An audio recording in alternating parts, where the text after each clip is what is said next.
Mummy જેટલા બધા મહેમાન આવે છે ને તો બહારથી નથી મગાવું, ખર્ચો થઈ જશે, હું જાતે જ બનાવી નાખું બધી રસોઈ.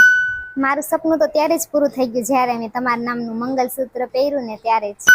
હાલો તમે ધાણા ભાજી લેતા આવશો? એ હા કઈ વાંધો નહીં, હું હાઈ લઈ જાઉં ને લેતી આવું હો.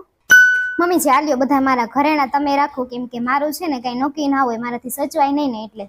આલ્યો દીદી તમે આ મારી બુટી પહેરી એમાં સરસ મેચિંગ થઈ જશે, સરસ લાગશે. ભલે ને સોનાની હોય એમાં શું થઈ ગયું, આલ્યો. ના ના તમે બધા જમી લ્યો ને હું પછી જમી લઈશ. અરે મમ્મી એટલા બધા મહેમાન આવે, એટલા બધાનું હું નો રાંધી હગું, બહારથી મગાવી લ્યો, હું થાકી જાઉં.